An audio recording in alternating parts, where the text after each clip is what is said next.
I love that song, and I love when you play the funky guitar. In my best life, you're just playing guitar around me all the time, so it's beautiful. Thanks, Gabe. Do you remember growing up and you have that moment where you go to college and you make all these changes in your life and you're really feeling like a new person? And then you come home that first week and you feel like everything is right. You've been living it up. You're a new man or a woman. And then you go to church in the place where you grew up, or you go to your family's house and they say, "Hey, Red, good to see you again." And all of a sudden you're like 7 to 11 again. And all that work you've done on your being and your soul feels like it's vanished. This is kind of the atmosphere in which Paul writes his letter to the church of Galatia. There are all of these new converts to the faith, and they're coming from a Gentile space where they haven't had the rules of tradition. They haven't had those in their life. But now there's this whole group of people who are saying in order for them to be faithful, they have to follow all of these new sets of rules. And they're like, but wait, the thing that you sold me on about becoming a follower of Jesus was that Jesus already did it all. That his life, death, and resurrection took care of everything. Why? And now I have to do stuff? What do you mean I have to do stuff? And they're like, no, you don't have to do stuff. You also have to be circumcised. Not little stuff. Painful stuff. Well, it is little stuff, but it's painful stuff. Sorry, inappropriate. These are the things that should just stay inside my head, and they don't. So it's in this space to which Paul writes in Galatians chapter 5, he says, "It is for freedom that Christ has set you free." It's for freedom. The entire work, life, death, resurrection of Jesus, the entire point of it all was that you would be able to live freely. And so he says, so then stand firm then.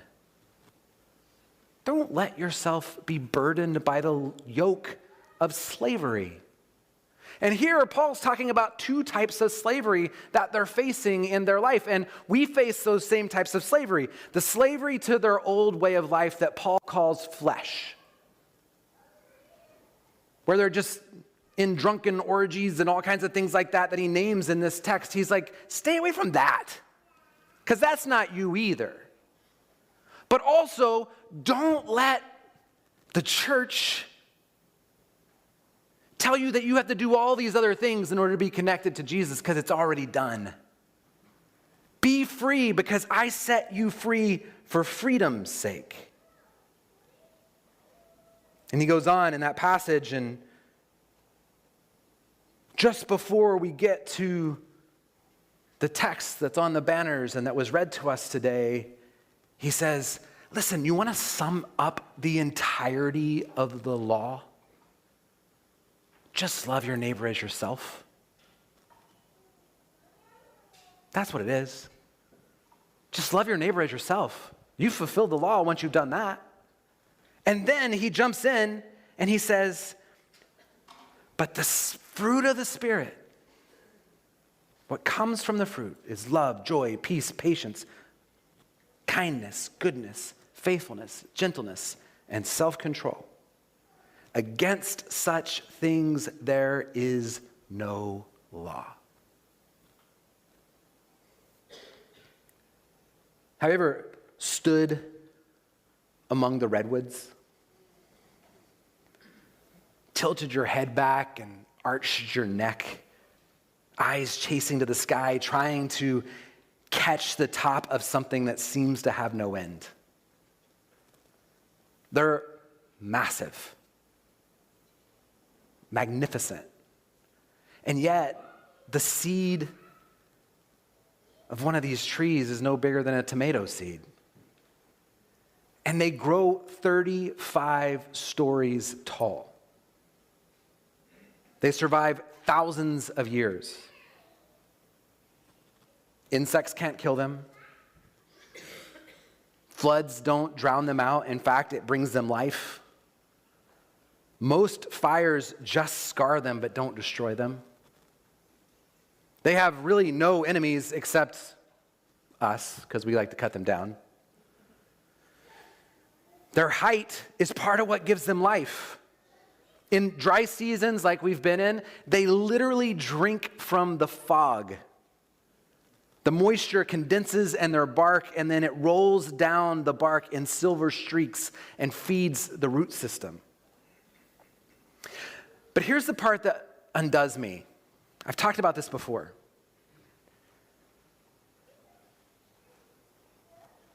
You would think that a tree that is that tall would have roots that go that deep, that would anchor itself into the foundation of the earth to hold its massiveness. But that's not true. Redwood roots are actually quite shallow. They're 5 to 7 feet deep. So how do they stand up? How do they weather centuries of storms and floods? Redwoods spread their roots wide, sometimes as far as 100 feet. And when they spread out their roots, not only do they spread them far and wide, but they also intertwine them with other redwoods. Two trees becoming one, fused together by their roots. Sometimes, in fact, they even sprout new life from those rooted connections. And when one tree dies, it doesn't just disappear. In fact, the death of it feeds the other trees. Nutrients flowing through the roots. Death itself nourishes the grove of trees. Redwoods do not survive well alone. They very rarely stand in isolation. Their greatness is actually impossible without one another. See, redwoods are strong because they belong to each other. Paul is saying and writing to a community that is trying to figure out, what does it mean for us to belong? And they're under all this pressure. There are voices around them saying, if you want to be a part of God's family, you've got to prove it. Follow the rules. Follow the dietary laws. Follow all 600 rules that are written in the Hebrew text. And you know what? Might as well be circumcised too. Because that's going to show us you're really in. And Paul says, no, do not do that. That means nothing to Jesus any longer. In fact, Paul is so disturbed by it. He says, listen, if you're going to cut off the foreskin, you might as well take off the whole thing. Don't believe me? Read Galatians chapter 5. Because Paul says Christ has already done the work of freedom. Everything you do from that point following is on you. He's already set you free. For freedom's sake, there's nothing else there to bind you. Freedom is not about rule keeping. It's not about proving your worth. And it is solely about being rooted in the Spirit of Christ. And when you are rooted, something grows. And Paul calls this something in Galatians chapter 5, fruit. The fruit of the Spirit, he writes, is love, joy, peace, patience, kindness, goodness, faithfulness, gentleness, and self-control. Against such things there is no law. Now notice, Paul doesn't say fruits, plural. It's singular, it's fruit. And this fruit has many flavors or characters. And the very first word that Paul uses to describe what the fruit of the Spirit tastes like, what it does inside of us, is love. Now for Paul, love isn't just at the top of the list. Remember, he said you want to take care of all of the law and the prophets. The way that you do that is by loving your neighbor as yourself. He's saying that love is the root system. It is the redwood root that holds everything else together. Now, when we say love, it's easy to shrink it, right? To think about some sentiment, a beautiful Hallmark card, something private, something soft. But this love that Paul is talking about is not just mere politeness or Minnesota nice.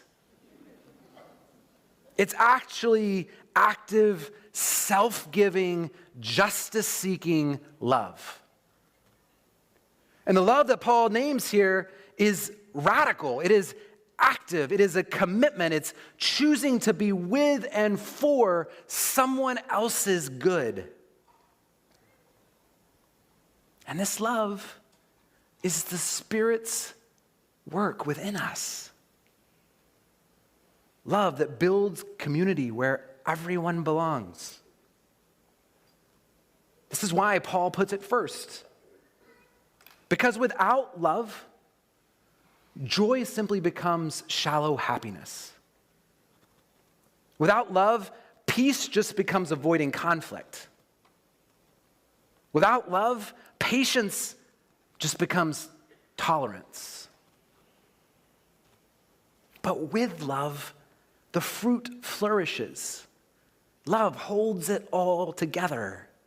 It's the redwood root system, wide and intertwining and holding us up when storms come.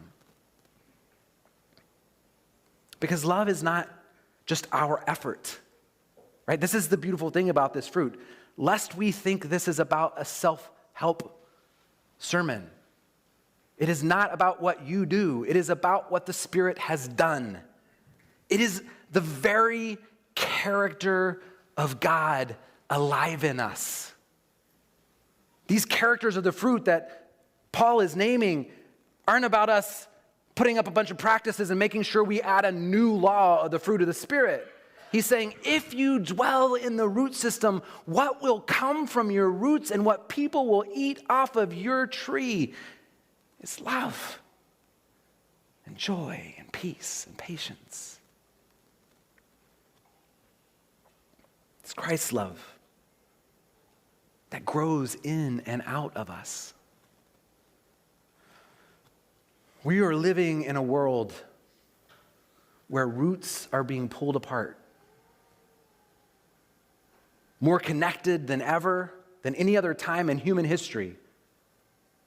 And yet we're lonelier than ever. Families are fractured by politics, communities are torn apart by fear, and neighborhoods and neighbors are divided by suspicion of each other. Even churches are drawing lines and saying who belongs and who doesn't. And yet, Paul is saying to them and to us, if you live in the Spirit, you are rooted in love, and that Spirit grows fruit in us. Our part is about staying connected, abiding, making our home in the root of the outpouring of God's Spirit. The outpouring looks like love that creates belonging. Where there was exclusion, where there was rivalry, where there was fracture, Christ's love brings connectedness.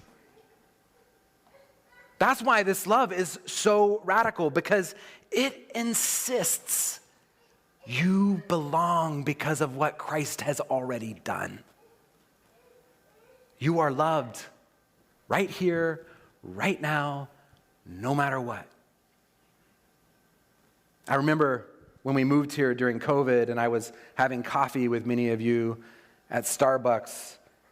One by one, you would come and we would have coffee together and I'd get to meet you and you would tell me your story and I would share my story with you. And it was like every day I was being handed a new puzzle piece, but without the picture on the box. And so people would come and we would sit and have coffee and it'd be like, here's a new puzzle piece. And at night I would go home and I would try to jam those puzzle pieces together and think, how in God's name does this church go together? I can't figure it out. Because I'm pretty sure that person's not going to like this person because of what they think. But that's what the Spirit does. Because St. Matthew is a place rooted in the Spirit of God. The things that divide the rest of the world will not divide us. Because we're rooted in the love of Christ. Think again about the redwoods. They don't just hold each other up, they feed each other. When one is weak, the other sends nutrients through the root system. When one falls, it still nourishes the grove, roots passing life back and forth, refusing to let one stand alone. That's what love does. The Spirit of love says that your survival is tied to mine. That your thriving is my concern.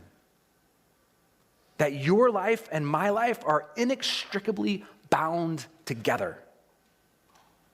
And love doesn't stop at the categories we wish it would. It doesn't ask, do you deserve it? It doesn't ask, have you done the things that I'm setting up in front of you to say that you've earned it? In fact, Paul says in this same passage, he says, there is no longer Jew or Greek, slave or free, male or female. All of us, all of you are one in Christ Jesus.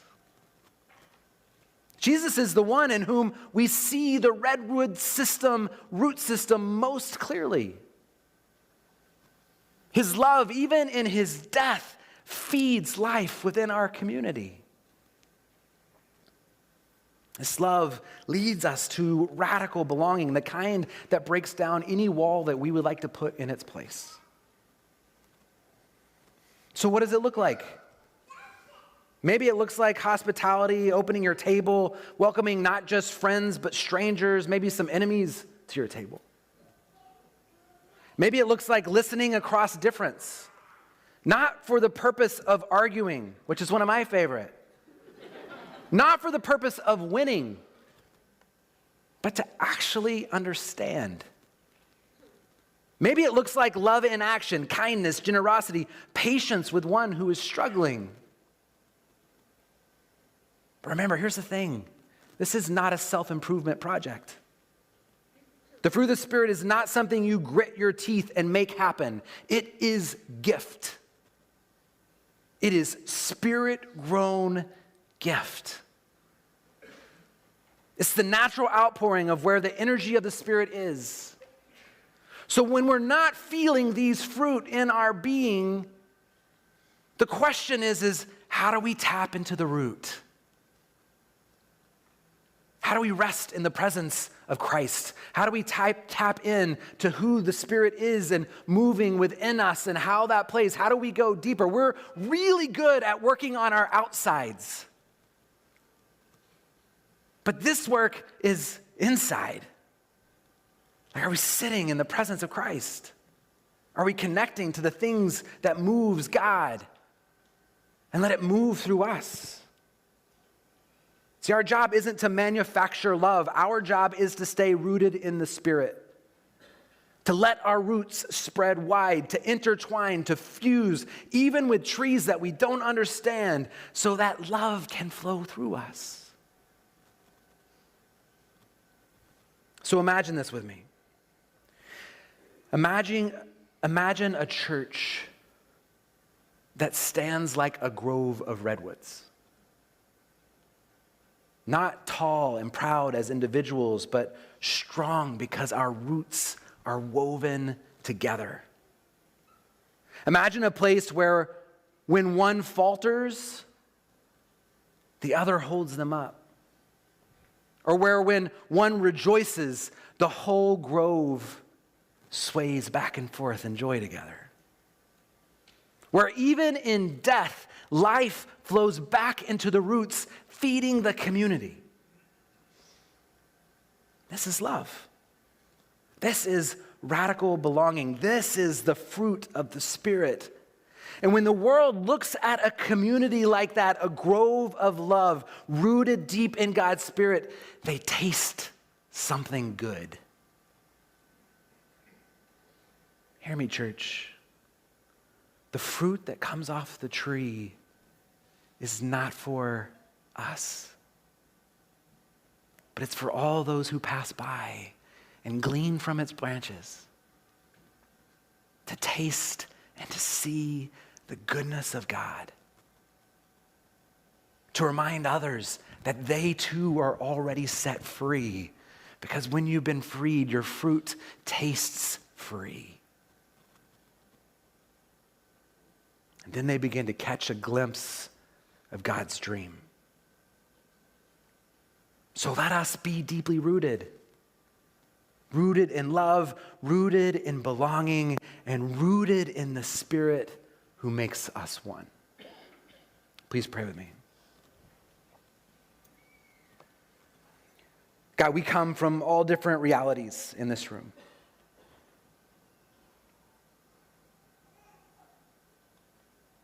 What we long for together is to be set free in your freedom and to rest in your Spirit and for your fruit to nourish our community and world. So may we abide. May we look for you in all the places of our life this next week. May we see where your Spirit is at work and set there with you. In your name we pray.